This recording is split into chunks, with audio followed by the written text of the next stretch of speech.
மருத்துவ காப்பீட்டு திட்டம் என்பது ஒருவருக்கு திடீரென உடல்நலக்குறைவு ஏற்படும் போது உருவாகும் பணத் தேவையை பூர்த்தி செய்யும் நோக்கத்துடனே அறிமுகமானது. ஆனால் கோவையில் ஓய்வு பெற்ற அரசு ஊழியர் ஒருவருக்கு அரசு மருத்துவ காப்பீடு இருந்தும் கூட அறுவை சிகிச்சைக்கான முழு பணத்தையும் அவரை செலுத்த நேரிட்டிருக்கிறது. இது குறித்த ஒரு செய்தி தொகுப்பை பார்க்கலாம். மேலும் பல அண்மை செய்திகளுக்கு தொடர்ந்து இணைந்திருங்கள் புதிய தலைமுறையோடு.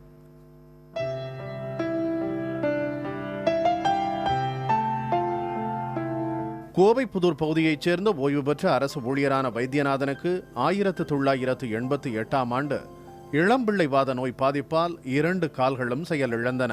அதற்காக கடந்த 2014ஆம் ஆண்டு தனியார் மருத்துவமனையில் மேற்கொண்ட அறுவை சிகிச்சைக்கான செலவை முழுமையாக செலுத்தியுள்ளார்.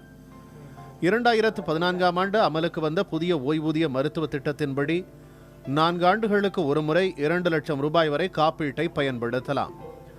ஆனால் திட்டத்தில் இருக்கும் பல்வேறு நிபந்தனைகள் காரணமாக அவசர காலத்தில் தமக்கு பலன் கிடைக்காமல் போய்விட்டதாக ஆதங்கப்படுகிறார் வைத்தியநாதன். இந்த அரசாணையே தேவையில்லைன்னு சொல்லிட்டு எல்லா அரசு ஓய்வூதியர்களும் நாங்கள் இது பண்ணிட்டு இருக்கோம். ஏன்னா நாங்கள் எங்கள் ஹாஸ்பிட்டலில் உள்ளே போனோன்னா ஒவ்வொருத்தரும் பாட்டா ஷூ கம்பெனியில் ரேட் வச்ச மாதிரி நிர்ணயம் பண்ணி வச்சுக்கிறான். நிர்ணயம் பண்ணினதுக்கப்புறம் 10 ரூபா செலவு அப்படின்னா மேலே 10 ரூபா செலவாகுது. 10 20 ரூபா செலவாகிறதுக்கு எதுக்கு இந்த ஸ்கீமு, எதுக்கு இந்த ஓய்வூதியம் மாதம் 150 ரூபா பிடிக்கணும்? இதுதான் என்னோட இது.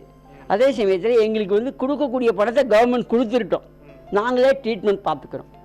மருத்துவ காப்பீடு பெற்றிருந்தாலும் 2 முறை சிகிச்சைக்கான கட்டணத்தை தாமே முழுமையாக செலுத்தியதாக அவர் கூறுகிறார்.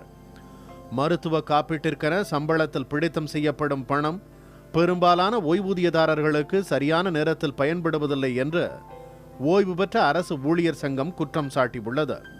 எங்களது மற்றொரு கோரிக்கை, ஒன்று அரசை ஏற்று நடத்த வேண்டும், இல்லை என்றால் எங்களுக்கு 4 ஆண்டுகளுக்கு ஒரு முறை 2 லட்சம் ரூபாய் என்ற சீலிங் இருக்கிறது. அந்த 2 லட்சம் ரூபாய்க்கு எந்த விதமான கட்டுப்பாடும் இல்லாமல் அந்த தொகையை முழுமையாக, ஏன்னா 4 ஆண்டுகள் நாங்கள் ஏதாவது நோய்க்கு போனோமோ 2 லட்சத்துக்கு மேலே நாங்கள் கிளைம் பண்ண முடியாது.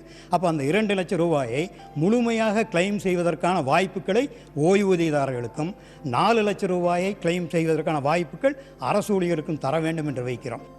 இதுகுறித்து கோவை மாவட்ட காப்பீடு நிறுவன ஒருங்கிணைப்பாளர் தங்கராஜிடம் கேட்டபோது, வைத்தியநாதன் முதலில் அறுவை சிகிச்சை செய்து கொண்டதற்கான கோப்புகள் சென்னையில் உள்ள தலைமை அலுவலகத்திற்கு அனுப்பி வைக்கப்பட்டிருப்பதாக கூறினார். விதிகளின்படி சிகிச்சைக்கான செலவு தொகையை வழங்க முடியுமா என்பதை தலைமை அலுவலகமே முடிவு செய்ய முடியும் என்றும் அவர் தெரிவித்தார். பொதுவாக 60 வயதுக்கு மேல் உடல் எந்த வேலைகளுக்கும் ஒத்துழைக்காததால் அதிகமாக மருத்துவமனைகளை நாடி செல்லக்கூடியவர்கள் முதியவர்களாக இருக்கின்றனர். இந்நிலையில் அரசு சார்பில் ஓய்வூதியர்களுக்கான மருத்துவ காப்பீடு திட்டம் ஒரு கட்டுப்பாடில்லாத வைத்திய முறைகளை மேற்கொள்ளும் ஒரு நடவடிக்கையாக இருக்க வேண்டும் என்பது ஓய்வு பெற்ற அரசு ஊழியர்களுடைய ஒரு கோரிக்கையாக இருக்கிறது. புதிய தலைமுறைக்காக கோவையிலிருந்து ஒளிப்பதிவாளர்கள் தீபன் மற்றும் முத்துப்பாண்டியுடன் சுதீஷ்.